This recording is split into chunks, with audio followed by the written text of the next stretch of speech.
कहते हैं कि इंसान चांद पर पहुंच गया है। बात सही भी है, क्योंकि चांद अंतरिक्ष का एकमात्र ऐसा खगोलीय पिंड है जिस पर इंसान ने अपना कदम रखा है। लेकिन बात अगर इंसान के द्वारा बनाए स्पेसक्राफ्ट की करें तो फिर इंसान बहुत दूर पहुंच चुका है, इतना दूर कि आप कल्पना भी नहीं कर सकते। आपको क्या लगता है, हम इंसानों ने सिर्फ चांद, सूरज या मार्स पर ही मिशन भेजे हैं?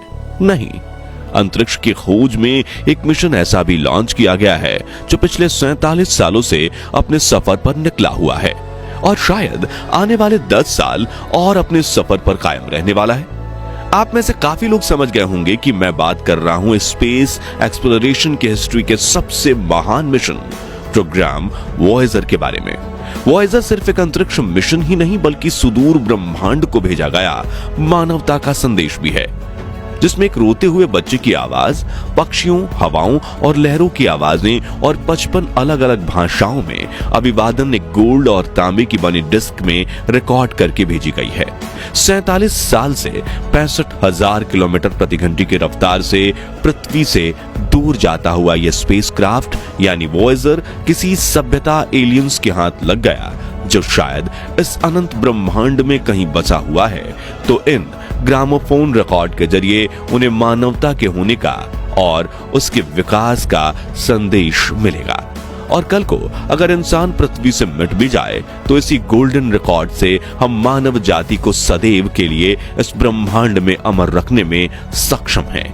साथियों, वॉयेजर पृथ्वी से निकला अंतरिक्ष का पहला और एकमात्र ऐसा मुसाफिर जो सौर मंडल को पार करके इंटरस्टेलर स्पेस यानी सुदूर अंतरिक्ष के सफर पर निकल चुका है और अपने सफर के दौरान इसने ऐसी ऐसी चीजों का खुलासा किया है कि आप यकीन नहीं कर पाएंगे। तो वॉयेजर को आखिर अंतरिक्ष के किन रहस्यों को सुलझाने के लिए भेजा गया है? अंतरिक्ष के बारे में उसने कौन सी अहम जानकारी हमें भेजी है? क्या इसका मकसद दूसरी दुनिया की खोज करना है या फिर यह अंतरिक्ष की किसी और गुत्थी को सुलझा रहा है? ये सब कुछ हम आज आपको इस वीडियो में एक्सप्लेन करने वाले हैं और इसलिए वीडियो को बिना स्किप किए अंत तक जरूर देखिएगा। साथ ही अगर आप चैनल पर नए हैं तो ऐसे ही नॉलेजेबल वीडियोस के लिए हमारे चैनल को सब्सक्राइब करना ना भूलें। दोस्तों, सबसे पहले आप जरा इस तस्वीर को देखिए। इसमें आपको नीले रंग का एक बेहद छोटा सा बिंदु नजर आ रहा होगा। जानते हैं ये बिंदु क्या है? यकीन करना भले ही मुश्किल लगे, लेकिन ये हमारी पृथ्वी है और ये तस्वीर फरवरी 1990 के दौरान वॉयेजर 1 ने खींची थी। वॉयेजर एक ऐसा स्पेस प्रोग्राम जिसने अंतरिक्ष को देखने के हमारे नजरिए को बदल डाला। यह स्पेस मिशन नासा के द्वारा 1977 में लॉन्च किया गया था और नासा इसको लेकर इतना सीरियस था कि उसने इस मिशन के तहत एक नहीं बल्कि एक साथ 2 स्पेसक्राफ्ट को लॉन्च किया, जिनके नाम रखे गए वॉयेजर 1 और वॉयेजर 2। इसमें पहले वॉयेजर 2 को 20 अगस्त 1977 के दिन केप कैनरवल स्पेस फोर्स स्टेशन से लॉन्च किया गया, जबकि वॉयेजर 1 इसके 15 दिन बाद 5 सितंबर को लॉन्च हुआ। अब सवाल ये उठता है कि नासा ने एक साथ एक ही जैसे 2 स्पेसक्राफ्ट क्यों लॉन्च किए? असल में नासा किसी भी हाल में ये नहीं चाहता था कि यह मिशन फेल हो, इसलिए उसने एक की जगह 2 स्पेसक्राफ्ट अंतरिक्ष में भेजे ताकि अगर किसी वजह से फेल भी एक हो जाए तो दूसरा अपना काम पूरा कर दे। और इसी के चलते नासा ने वॉयेजर 1 की स्पीड को तेज और वॉयेजर 2 की स्पीड को उससे जरा धीमा रखा ताकि दोनों स्पेसक्राफ्ट की अप्रोच एक दूसरे से अलग रहे और दोनों किसी कारण से फेल ना हो। अब यहां बहुत से लोगों के मन में यह सवाल भी आता है कि वॉयेजर मिशन का मकसद क्या था और इन स्पेसक्राफ्ट्स को फिर किस प्लेनेट पर उतरना था। आपको बता दें कि दोस्तों, वॉयेजर का उद्देश्य किसी प्लेनेट या दूसरे खगोलीय पिंड पर उतरना कभी नहीं था, बल्कि इन्हें खास तौर पर इस तरह से डिजाइन किया गया था कि ये अंतरिक्ष में उड़ते हुए ये अपने मिशंस पूरा करें। आपकी जानकारी के लिए बता दें कि वॉयेजर 1 और 2 प्राइमरी मिशन गोल यानी मुख्य मकसद सैटर्न और जुपिटर इन 2 ग्रहों के करीब जाकर इनकी तस्वीरें लेना और इनके बारे में ज्यादा से ज्यादा जानकारी इकट्ठा करना था। असल में वॉयेजर प्रोग्राम लॉन्च होने से पहले हमारे पास सैटर्न, जुपिटर और सौर मंडल के दूसरे ग्रह जैसे मरकरी और नेपच्यून वगैरह के बारे में कोई खास जानकारी नहीं थी।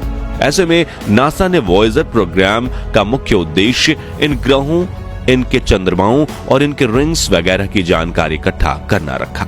इसी उद्देश्य से ये दोनों स्पेसक्राफ्ट अपने अपने सफर पर निकले, जिसमें वॉयेजर 1 रफ्तार तेज होने के चलते 5 मार्च 1979 को जुपिटर के सबसे ज्यादा करीब पहुंचने वाला दुनिया का पहला ह्यूमन मेड ऑब्जेक्ट बना। इसने जुपिटर की करीब से खींची हुई ऐसी ऐसी नायाब तस्वीरें भेजी जिन्हें पहले कभी नहीं देखा गया था। साथ ही इसने जुपिटर के चंद्रमाओं की तस्वीरें और उनसे जुड़ा अहम डेटा भी हमें भेजा, जिसके बारे में इससे पहले कोई आइडिया हमें नहीं था।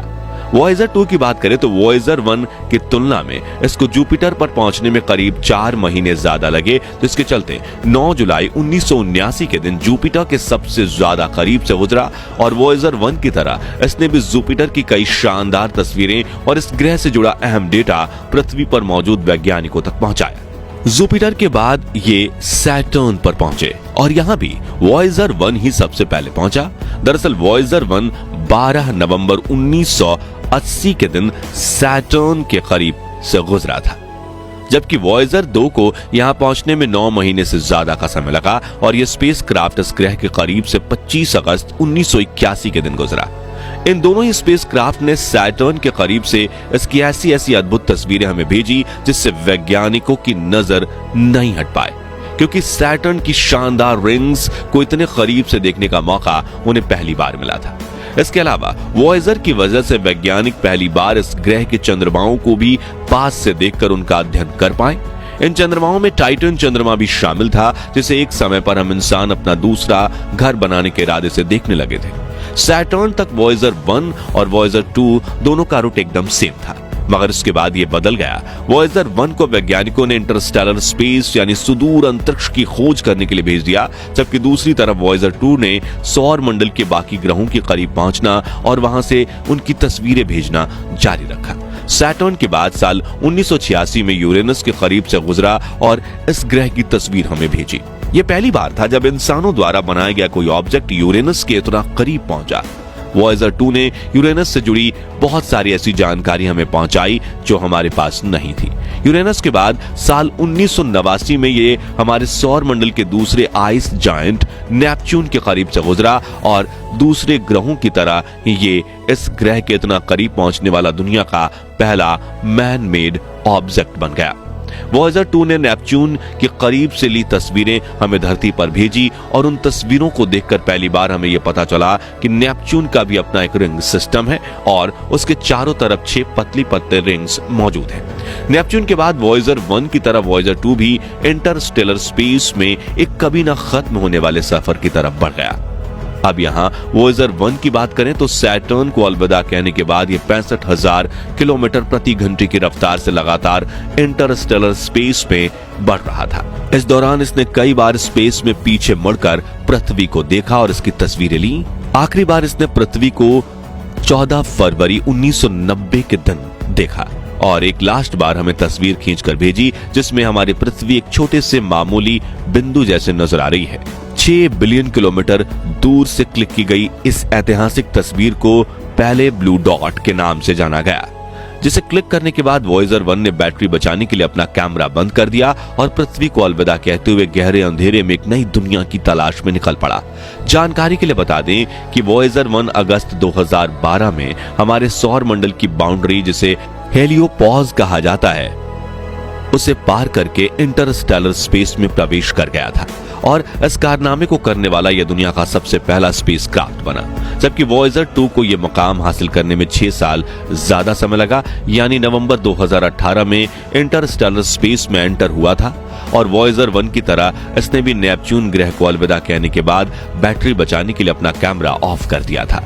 इस तरह आज ये दोनों ही स्पेसक्राफ्ट सौर मंडल से कहीं ज्यादा दूर अंतरिक्ष में अपनी खोज पर निकले हुए हैं। एक कमाल की बात यह है कि नासा ने इन दोनों स्पेसक्राफ्ट्स का लाइफ स्पैन सिर्फ 10 साल का था, यानी उन्हें लगा था कि ये वॉयेजर स्पेसक्राफ्ट ज्यादा से ज्यादा सिर्फ 10 साल चल पाएंगे, लेकिन आज इन्हें अपने सफर पर निकले हुए 47 साल पूरे होने जा रहे हैं और अब वैज्ञानिकों का यह अनुमान है कि ये अभी आने वाले 10 साल और चल सकते हैं। साथ ही ये भी मुमकिन है कि ये 10 की जगह 20 या 30 साल चलते रहे। मगर हमारे लिए ये सिर्फ आने वाले 10 साल ही काम करेंगे, क्योंकि हर एक बीतते सेकंड के साथ ये हमारी पृथ्वी से हजारों किलोमीटर दूर होते जा रहे हैं। ऐसे में इन्हें पृथ्वी से कांटेक्ट बनाकर रखना बहुत ज्यादा मुश्किल है। बता दें कि पृथ्वी से इन स्पेस क्राफ्ट्स के साथ संपर्क करने में 20 घंटे से भी ज्यादा का समय लग जाता है। इन स्पेस क्राफ्ट से संपर्क करने के लिए पृथ्वी से लगभग 20 किलोवाट सिग्नल भेजा जाता है। ठीक इसी तरह वॉयेजर भी 20 किलोवाट का सिग्नल पृथ्वी पर सेंड करता है, जो यहां तक पहुंचते पहुंचते बहुत ही वीक हो जाती है। ऐसे में जब वो पृथ्वी तक आता है तो उसे डिटेक्ट करना एक बहुत ही बड़ी चुनौती भरा टास्क बन जाता है। नासा ने इन सिग्नल्स को जल्दी और आसानी से कैच करने के लिए पूरी दुनिया में जगह जगह सैटेलाइट डिश का जाल बिछाया हुआ है, मगर फिर भी बीतते हुए समय के साथ वॉयेजर के साथ संपर्क बनाना ज्यादा कठिन होता जा रहा है। ऐसे में वैज्ञानिकों का अनुमान है कि आने वाले 10 सालों में वॉयेजर के साथ अपना कनेक्शन हम पूरी तरह से खो देंगे, मगर जब तक सिग्नल मिल रहा है तब तक वॉयेजर स्पेस के रहस्यों को उजागर करता रहेगा। और क्या पता कल को ये हम इंसानों के लिए दूसरे ग्रह यानी कि किसी एलियन सभ्यता की खोज कर ले। होने को तो कुछ भी हो सकता है। वैसे आपको क्या लगता है, वॉयेजर हमें कब तक जानकारी भेजता रहेगा? कमेंट करके अपनी राय जरूर शेयर करें। बाकी दोस्तों, हमारी आज की इस वीडियो में बस इतना ही था। वीडियो अच्छी लगी हो तो इसे लाइक और शेयर जरूर करना, और अगर आप हमारे फेसबुक पेज पर नए हैं तो पेज को फॉलो भी जरूर करें। मिलते हैं जल्दी ही एक ऐसी और इंटरेस्टिंग वीडियो में, तब तक के लिए जय हिंद, गुड बाय।